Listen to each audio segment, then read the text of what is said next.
Hello, everybody. Welcome to another episode of A Cup of Coffee with TESOL Experts. Today I'm with Naduni Dinesha. Hi, Naduni. Hi, Diego. How's it going? Fine. These days I'm teaching online and also continuing with my studies. How is it going with Yeah, you? it's going great here. It's a beautiful day in Colombia. I know that you are in Sri Wow. Lanka, and so I'm really Yes. jealous that you are in such a beautiful island in the Indian Ocean. So I wish I was there. Yes. Oh, thank you. That's nice. Yeah, well, Naduni is a participant in our developing an online teaching program, and she's also a visiting lecturer. She teaches English and literature at two universities, the University of Maratua, I believe, I don't know if I pronounced that correctly, and the University of Buddhist and Pali University of Sri Lanka. So we're happy to have you today, Naduni. Thank you very much. We invited two guest experts. And so I'm going to introduce Yes. the first one, Dr. Nikki Ashcraft. She is a teacher educator in the online master's TESOL program at the University of Missouri. During her TESOL career, she has studied Mexico, in the US, in Chile, in Kuwait, and the United Arab Emirates. She has trained Fulbright English teaching assistants and is an English language specialist with the U.S. Department of State. Dr. Ashcraft, she has been a member of the TESOL International Association for, look, 29 years. Oh my goodness, you have to have a party next year for your Yes. 30th anniversary. And Dr. Ashcraft has served the association in various capacities. Right now, she is like I said, the chair of TESOL's membership professional council. Thank So you. welcome, Nikki. We're happy to have you here. Thank you. Thank you for inviting me. Yes, I'm waiting to get the lifetime membership for TESOL International. Does that exist? Is that a real thing? At some point, I should qualify. Well, that is so cool, Nikki, and thank you for accepting the invitation. We have a second guest. Who is this, Naduni? Okay, so our second guest is Ivonne Gonzalez, and she is the director of the International Center of Foreign Languages at Universidad de la Sabana, Colombia, and TESOL Colombia's president. She is also the founder of the association TESOL Colombia. She also created the online networking platform for English teachers called TESOL Latam, which supports teachers' collaboration throughout the Latin American region. She has more than 20 years of experience in ELT. She has developed ELT projects, especially the use of technology and innovation in education. Her main interests are innovation, edtech, international collaboration, and materials creation. So, Well, welcome, Yvonne. Yvonne, welcome. Hi.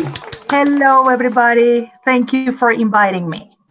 Okay, so before we start this discussion, I would like to know the difference between joining a professional association and participating in a conference from Nikki. Sure. Well, a professional association is a group of people who work in the same profession. And in our case, we're talking about English language teachers, English language program administrators, people who develop materials or design tests. So all of those people work in a common area of developing experiences for English language learners. So they might join together as a group to create a professional association where they can support and learn from each other. Now, a professional association does many activities. One activity that a professional association does is have a conference. It might be an annual conference. It might be every 2 years. And a conference then is an event where those people get together and they have presentations where they learn from experts and learn from each other. And I'm sure you have like certain benefits, right? Like discounts on books and things like that, right? Right. Usually when a professional association has their activities, they might give discounts to those activities for members. But the activities are open to other people too, but they might have to pay a higher rate because they're not a member of the association. So some things that an association might do in addition to conferences, they might have webinars, they might have newsletters and other journals that they publish. They might have networking events. So there are lots of different things that an association can do that is separate from the conference. Thank you, Nikki. That was very helpful, that distinction. I have another question for Ivonne, and this question is, you are the president and the founder of TESOL Colombia, but maybe some people don't know what it means to be a TESOL affiliate. What is that? What does that mean, Ivonne? When you're a TESOL affiliate, what you do is that you have some guidelines and to follow, and you want to connect your association with others in the world. So one of the biggest job that TESOL International can do is kind of having that leadership in connecting the different TESOLs in the world and giving them the chance to contribute for the field. So we have this general field, TESOL, and we have different associations. So the different associations are working, trying to enhance the teaching and learning of English in their countries. But there is a point where they have to come together and share the experiences of the different countries and to learn from each other and teach each other. So TESOL International is that big association, like the umbrella association of all of us. That's very interesting. Like I myself, I lived in the US for about 8 years. And so I felt like I was very disconnected from Colombia because I'm Colombian. And so there is a lot of value in joining like the international thing, but also the local chapter or the local affiliate because you want to be relevant in your own context, right? That's correct. I mean, there are two terms that you have to keep in mind. One is global and the other one is local. So you have to go global while or at the same time thinking local.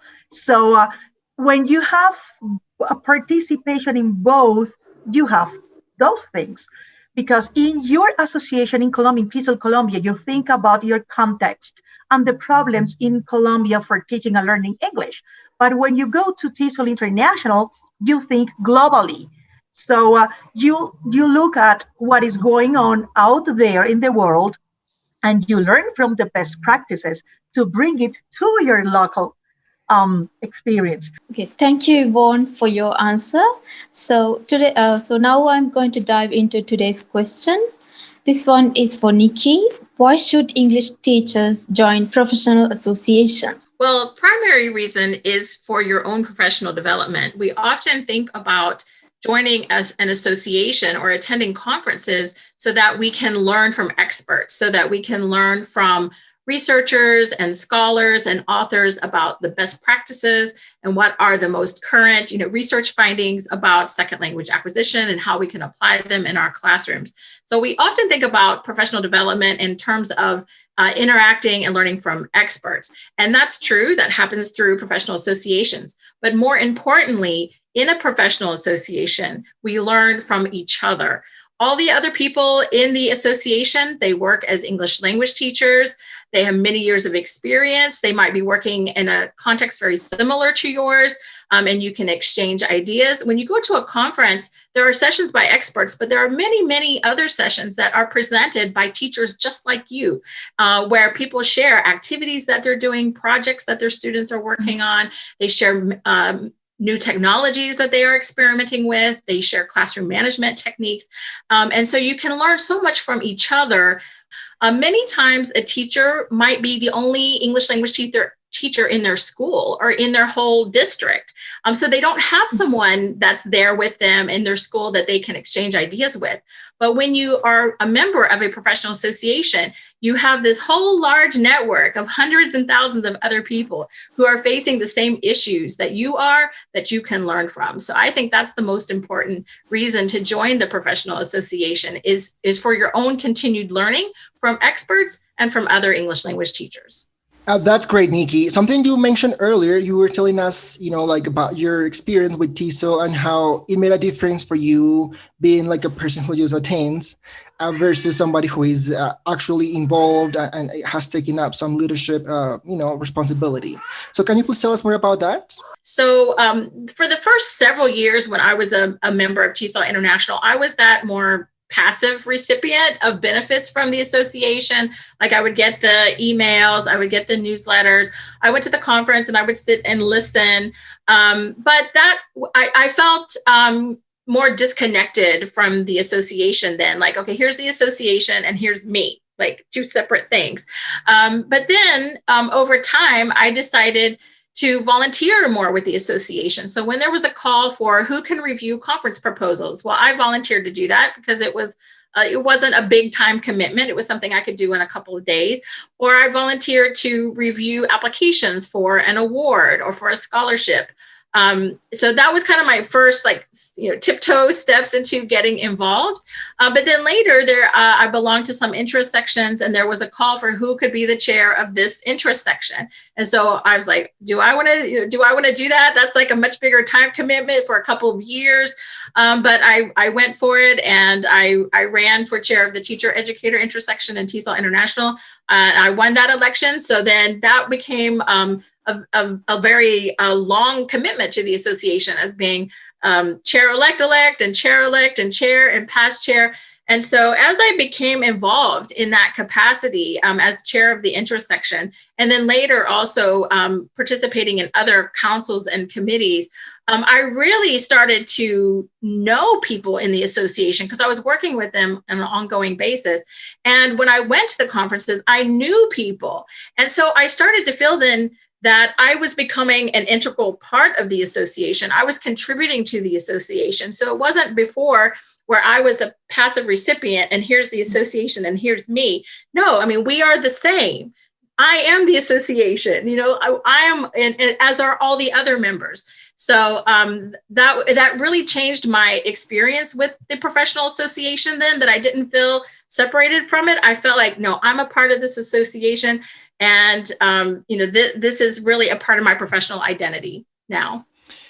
Yeah, I absolutely agree with you. And I would add to what you said that for me, like the top one reason to join professional associations really is networking.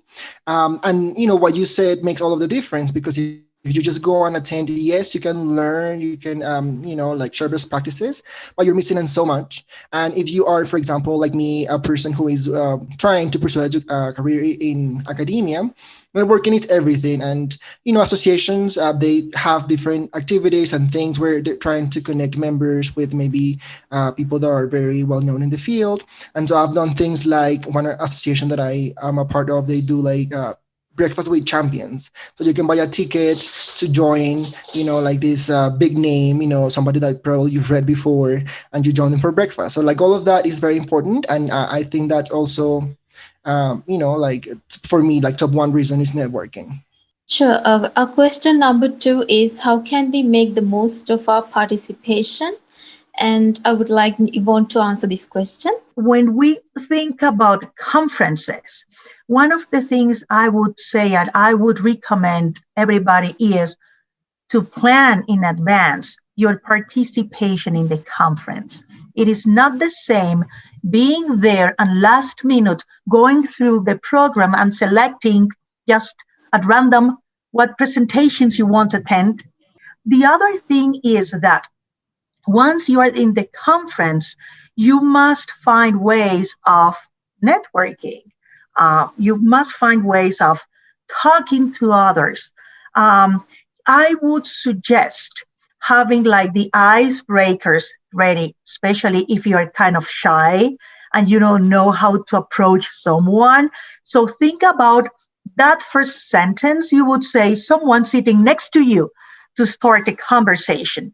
Because when you go to a conference, you should talk to people in the conference, different people than the ones that you already know. I mean, Nikki said something that really got my attention, and that happens.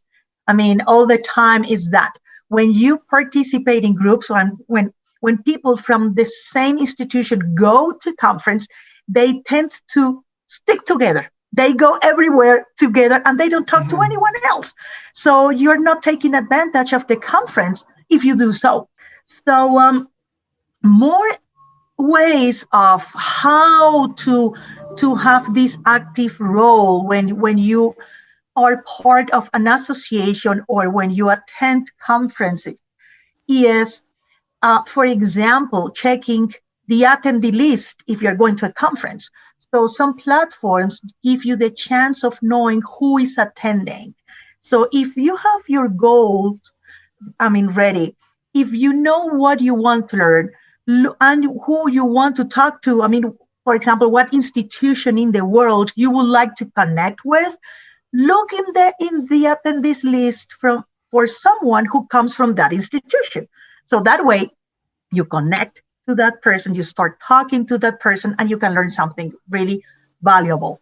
Other thing is to make questions. If you attend a conference, a presentation, and the topic was really interesting and you want to gain more from it, when there is a session of Q&A, make an interesting question that can explain things in more detail, where you can learn more things to bring to your context again. And as for associations, I would say, yes, read the newsletter, that's great, and participate in the activities, that's great. But what about making something else, like participate in the forums, volunteer for some activities? What about writing for the newsletter, not just reading it, but writing something to be published in the newsletter? So I would say change from being passive to being active. Participate, try to do some networking, and please plan in advance any activity, any conference you want to attend, plan in advance that participation in the conference. Ivonne, I also know that you have a recommendation for institutions about, like how to make the most out of these memberships and associations. So what was that? Something that I have seen throughout the years is that attending a conference has become like the prize for the good teachers, for the best teacher, for the most active teachers, etc. But it is more than a prize. It is the opportunity to really learn from others and bring it to your context. So I would say the institutions should select some people that should attend regularly to the conferences. Why?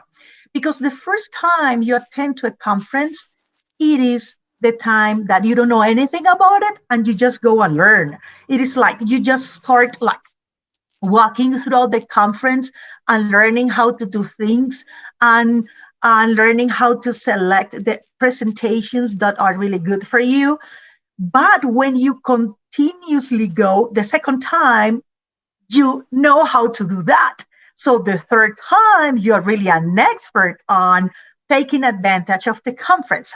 So for an institution, it would be strategic to select someone, one or two people, whatever they want, that every year go to the same conferences. Yes, if you want to give the prize to a teacher, okay, do it, but have someone that also goes every year, because of that learning process. It takes time. Right, that is true, because sometimes, like it's like a different person every year, and I can see your point. So thank you so much, Ivonne. And now with this online learning and everything being remote, there are also opportunities to do that and make it more accessible and cheaper, right? I was talking to Nikki earlier, and then she said that TESOL is actually thinking about having some online component, like to keep it there, like always, right, Nikki? Mm-hmm. Yes, because with the COVID-19, TESOL started offering an online conference, and they saw that so many people were able to participate from all around the world, people who were able to participate in the online conference who are not able to participate in the face-to-face conference because of the travel and the expense involved in that. And so they've decided that going forth, there's going to be a combination in the conference, that there will be a face-to-face component and an online component, so that we can have the best of both worlds, that there can be that face-to-face interaction, but we can also include people who are around the world and who wish to participate in the conference. Right. So one of the things we said today is, like talk to the person next to you, sitting next to you. Well, if you're doing this online, that it's not possible, but maybe, join them or add them on LinkedIn or Twitter, whatever social media you use, and try to connect. Right. So I love that. Yeah, even That in the was really online helpful. conference, there are the chat opportunities during the presentations, and there's still the online directory that you can check out and connect, email people through the online directory. So even though you're not face to face, there are still chances to network in the online conference. Thank you, Ivonne and Nikki, for what you added, and especially for the invaluable tips on how to make the most of our participation in conferences and also in professional associations. So, do you have any closing remarks to add? Well, I would like to say that some people might find, or they might fear that joining a professional association is going to be too expensive for them. And so I'd like to point out that most associations have different categories of membership. So there might be a professional association, a professional membership category for people who are working full-time and they're experienced, and then a category for student members that's most likely going to be a little bit cheaper. So if you're still a student, check out if there's a student membership category, and then also categories for people who work in different countries that perhaps have a lower per capita income. So investigate it. Don't just rule it out and say, oh, that's going to be too expensive. Check out what are the different membership categories. There might be one that's more affordable for you. And also there are some associations that have scholarships and types of programs where they can help out people who are unable to afford membership. So make sure you fully explore it. And if you're not sure if you can afford it or not, maybe contact the association and see what kinds of programs they might have that can help you be a member. Yes, I would say that education needs a community. I mean, there's no way to be selfish or to be alone when you're working in education. If you really want to impact the world and impact the people's life, it is through education that you can do it. And the best way of having education of quality is to take an active role in communities, educational communities, where you can share what you do and you can learn from others. You know what I say, sharing is caring. Is that right? Yes. Well, thank you, Naduni, for helping me co-host this interview with Nikki and Ivonne. I was really happy to have you, and it is nice that you can join us from the other side of the world. Thank you thanks to the very much. internet. So it was great to have you, Ivonne, Nikki. Thank you so much for your time and all of your insights.